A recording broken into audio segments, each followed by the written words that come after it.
All right, so at home, one of the issues that Nixon is facing is the rise of inflation. During this time period, inflation will reach 12%, meaning goods are 12% more than they would usually be, and the value of the dollar has depreciated. So 12% less on your dollar, 12% more goods. And from 1969 to 1981, the cost of living, that's COL, has tripled, which is a lot of money. So you always think your grandparents say, well, I bought a piece of gum for a nickel, or I bought burger and Coke for $1. Well, you can tell them now, well, guess what, Grandpa? In the 70s, the cost of living tripled. Can't afford that anymore. Need more money. Help me out. Nixon will attempt to put price and wage controls. So Congress gives him power to freeze prices and wages. So for 90 days, that's all he can do legally, is freeze the price of things. After that 90 days, it's kind of more of a voluntary thing. Will you please do this so that inflation doesn't rise? Of course, that doesn't help. So Nixon will cut back spending, and he'll do something called impounding, where the funds, when the Congress makes their budget, you're supposed to carry out that budget. Well, Congress made the budget, and he kept some of those funds in order to try and stop the increase of inflation by not putting that much money out there. This is called impounding and is not the right thing to do, but we'll see other presidents kind of get in trouble for the same thing that is. During this time period, we have what is called stagflation, and stagflation means that people are not making stuff and not buying stuff, but inflation is still happening. So the value of the dollar is going down and things are getting more expensive. This is a rare type of inflation because typically when things are inflated, it means that the price has gone up. There might be a surplus. No, there's less productivity, less GDP, but still we have inflation rising. You're going to learn all about that next year in Mr. Sayers' government and econ class. Sorry, just econ. So inflation is at 11 to 12% at this time, but so is unemployment. How does that happen? If we aren't making goods, people lose jobs, and yet the price of things is still going up. So if you see, let me move myself real quick. Yep, a stagflation scenario where GDP is down, and if GDP is down, not a lot of stuff is being made, which means people have lost their jobs, unemployment is up. But since there's inflation and the value of dollar is less, if your pay does not rise, then you are not making enough to keep up with the inflation. So actually earnings are down if you calculate the inflation in and out of it. And of course, inflation is up. Okay. All right, let's get to the most fun part. Watergate. We all know that's what Nixon is famous for. I love this little cartoon ad on the right. I'm not really sure the source of it. The Puzzle of Watergate, a jigsaw puzzle that will bug you. So an actual puzzle, but you see the little bugs crawling into the White House. Obviously, we're talking about bugging the Democratic National Convention at Nixon's hand here. So let's find out what happened. Watergate. In the election of 1972, Nixon will win the election. So he's elected to his second term. But essentially, Nixon surrounds himself with people that like him. As we all tend to do, right? And that won't call him out on his crap. So during this time period, he will gather his cabinet, I guess you could call him his cabinet, and ask them to come up with the list of people that he feels threatened by, that he feels like he couldn't win the election because of. So go back. This is before the election. We know he's going to win, but this is what he's planning to do in order to win. He asks then the FBI to take that list and spy on them, bug their houses, bug their telephones, find out what they are saying about Nixon and how he can stop them. He also asks, which I believe is very interesting, the IRS to audit the crap out of them, which is so annoying. And also, Nixon's a smart man. He knows that if he finds something like tax evasion or a tax issue, much easier to bring down someone with that sort of cry against them. Here's a little cartoon of Nixon, and we all know that he is posing here as Pinocchio, and when Pinocchio tells a lie, his nose grows. So here is Nixon, and his nose is labeled Watergate. Here we go. The committee to re-elect the president, unfortunately, acronymed with the acronym CREEP. And if you've ever seen The Lonely Island, the CREEP, that's what's in the top right corner. essentially they start this huge campaign to illegally fund Nixon's campaign. So you guys that took government last year, you know there are very strict rules for who the Democratic and who any candidate can take money from to help their campaign. You know, there's PACs and super PACs, and it's a very confusing process. Well, CREEP was not doing it legally, and essentially that money was put into Nixon's campaign, but also on the side put into spying on the Democrats. And we know that this will happen at the Watergate Hotel. We're getting there. Essentially, Nixon is really, really afraid of people distrusting the government at this time. He sees it. He knows it's happening.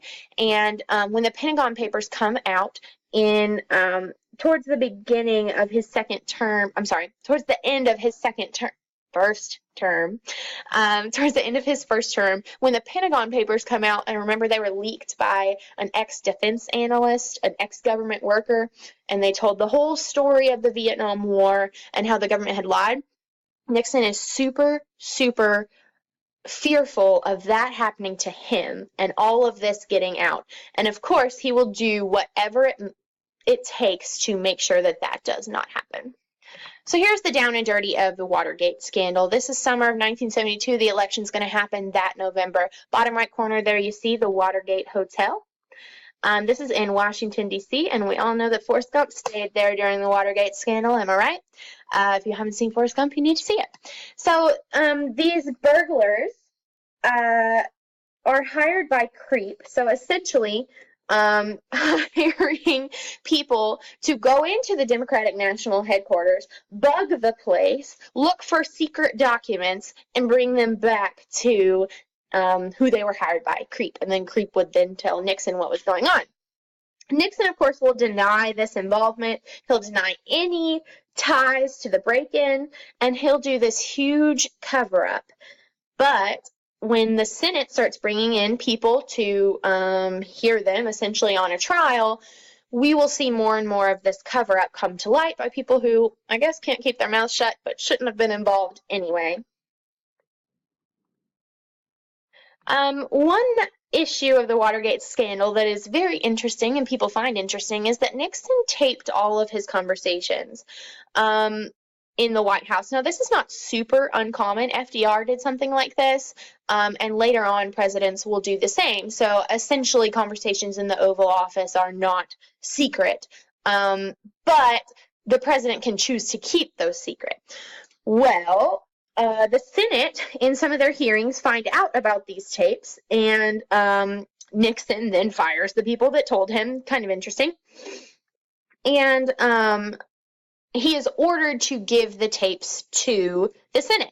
He refuses, and they say, no, you have to give the tapes to us, or you will be kicked out of office. So he gives up the tapes, but there are 18 minutes that have been cut out, like literal tapes, you know, and then spliced together, if you know how that works. And the case then, once they realize that Nixon is doing this whole cover-up issue, now think again, this is over like a 2-year period they are investigating this, then it is taken to the Supreme Court. During this time, Nixon's vice president, Spiro Agnew, he has resigned on tax evasion charges, and among other scandal-like issues that don't really have to do with Watergate, but it makes you look pretty bad if your vice president resigns right at the time you're getting in trouble. It makes it look like he might have gotten in trouble too.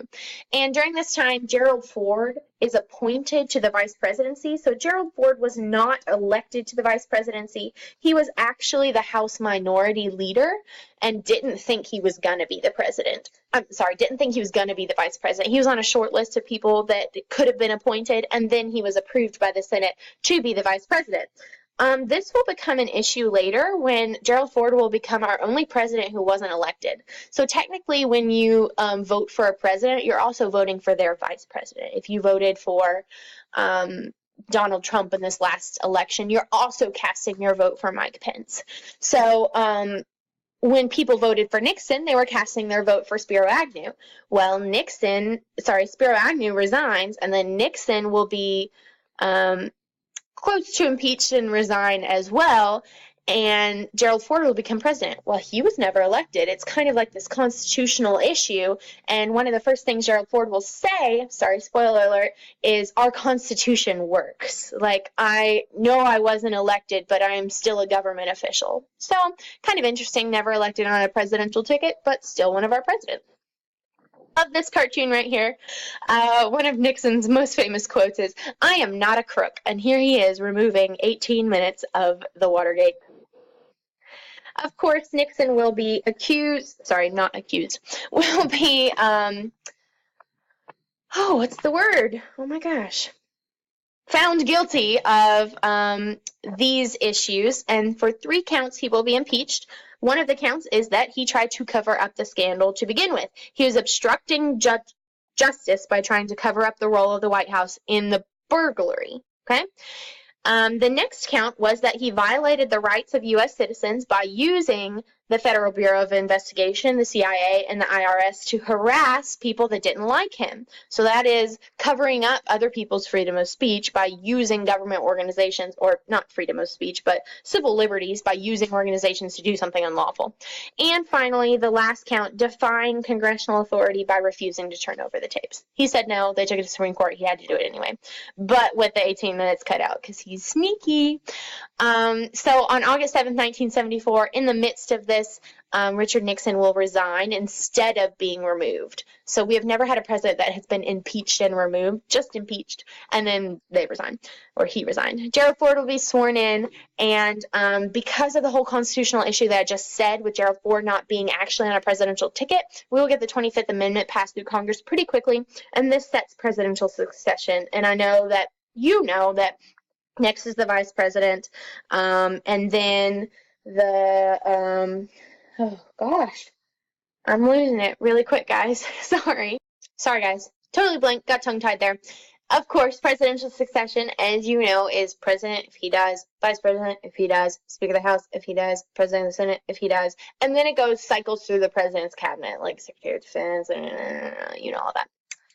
So our first president, our first president to be impeached and resign, Richard Nixon, will be replaced by Gerald Ford, our unelected president, as we talked about earlier.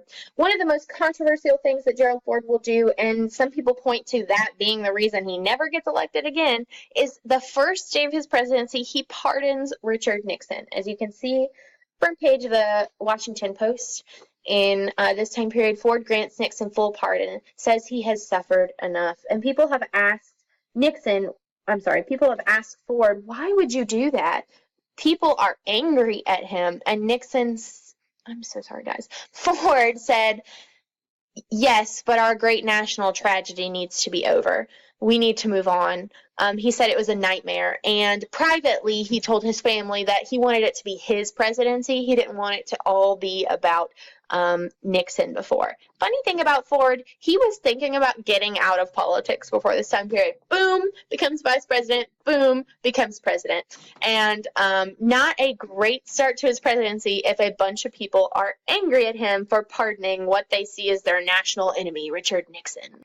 So very quickly, in response to Nixon and everything that happened during his presidency, we'll get a lot of legislation that is kind of backhanded. The War Powers Act was in response more to Lyndon B. Johnson and Nixon for expanding the Vietnam War without congressional approval, which they were given the right to with the Gulf of Tonkin resolution that was remanded in 1972 after the Pentagon Papers. But the War Powers Act just sets the limit that we know today, that the commander-in-chief, the president, has to send troops to foreign aid or a foreign land to only 60 days with a 30-day withdrawal period. So about 90 days before they can send troops without congressional approval. And that is still in power today. We also have the Impoundment Control Act. Remember, I told you impounding is when the executive branch does not carry out the funding that was put in the budget and instead keeps it. And I don't want to say that in a mean way, keeps it. Richard Nixon did not mean to keep the money. He just didn't want to increase inflation. It puts more regulations on that, makes it illegal like it already was. Next is the Federal Election Campaign Act. Remember, the committee to re-elect the president creep was put in place to raise illegal funds. And the Privacy Act, which is just more regulation on allowing citizens to have prompt access to files that the government has gathered on